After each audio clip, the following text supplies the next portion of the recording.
আজ আমরা পড়ব কবিগুরু রবীন্দ্রনাথ ঠাকুরের ছোট গল্প দুরাশার ষষ্ঠ পর্ব।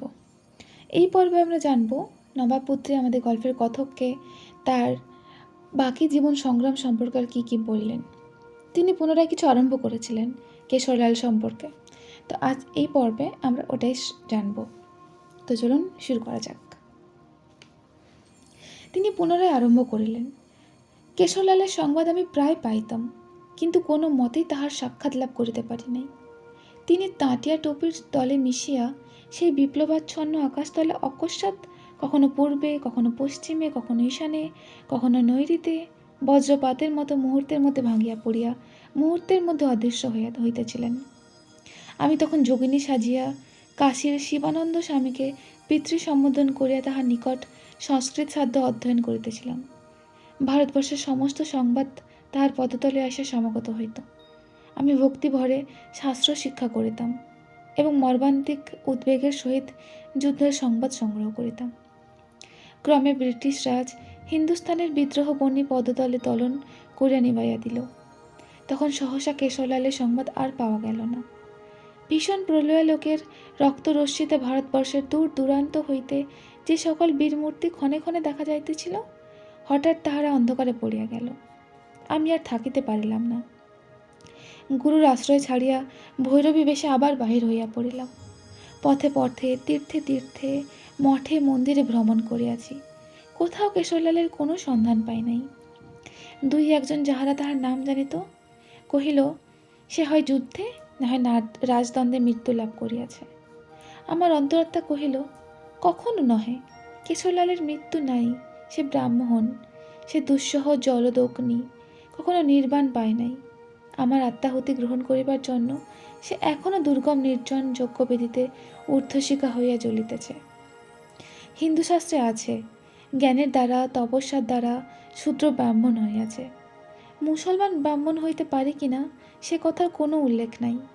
তার একমাত্র কারণ তখন মুসলমান ছিল না। আমি জানিতাম কেশরলালের সহিত আমার মিলনের বহু বিলম্ব আছে, কারণ তৎপূর্বে আমাকে ব্রাহ্মণ হইতে হইবে।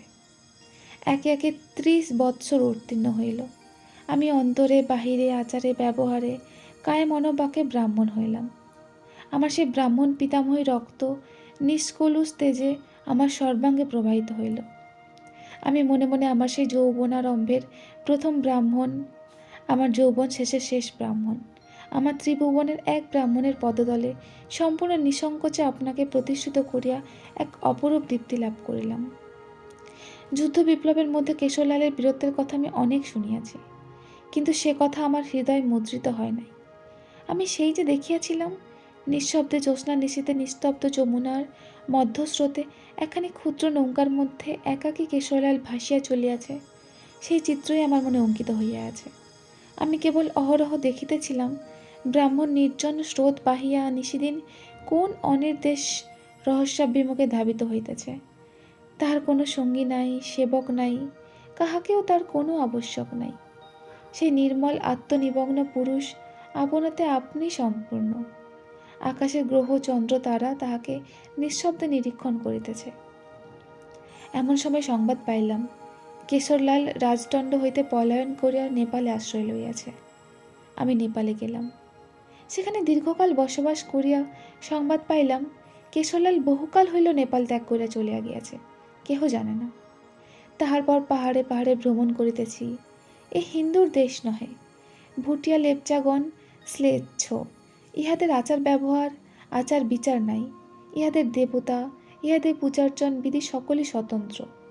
বহুদিনের সাধনায় আমি যে বিশুদ্ধ সুচিতা লাভ করিয়াছি, ভয় হইতে লাগিল পাছে তাহাতে রেখা মাত্র চিহ্ন পড়ে। আমি বহু চেষ্টায় আপনাকে সর্বপ্রকার মনিল সংস্পর্শ হইতে রক্ষা করিয়া চলিতে লাগিলাম। আমি জানিতাম আমার তটি তীরে আসিয়া পৌঁছিয়াছে, আমার জীবনের চরম তীর্থ অনতি দূরে। তাহার পরে আর কি বলিব, শেষ কথা অতি স্বল্প। প্রদীপ যখন নেমে তখন একটি ফুৎকারেই নিভিয়া যায়। সে কথা সুদীর্ঘ করিয়া কি ব্যাখ্যা করিব। 38 বৎসর পরে এই দার্জিলিংয়ে আসিয়া আজ প্রাতঃকালে কেশরলালের দেখা পাইয়াছি। বক্তাকে এখানেই ক্ষান্ত হইতে দেখিয়া আমি উৎসুকের সহিত জিজ্ঞাসা করিলাম, কি দেখিলেন? নবাবপুত্রী কহিলেন, দেখিলাম বৃদ্ধ কেশরলাল ভুটিয়া পল্লীতে ভুটিয়া স্ত্রী এবং তার গর্ভজাত পৌত্র পৌত্রী লইয়া স্নান বস্ত্রে মলিন অঙ্গনে ভুট্টা হইতে শস্য সংগ্রহ করিতেছে। গল্প শেষ হইল। আমি ভাবিলাম একটা সান্ত্বনা কথা বলা আবশ্যক। কহিলাম, 38 বৎসর একাদিক্রমে যাহাকে প্রাণ ভয়ে বিজাতীয়ের সংস্রবে অহরহ থাকিতে হইয়াছে, সে কেমন করে আপন আচার রক্ষা করিবে? এরপর নবাবকন্যা কহিলেন, কিন্তু নবাবকন্যা কি কহিলেন আমরা শুনব পরবর্তী পর্বে, দুরাশার 7ম পর্বে। ততদিন সবাই সুস্থ থাকুন, ভালো থাকুন।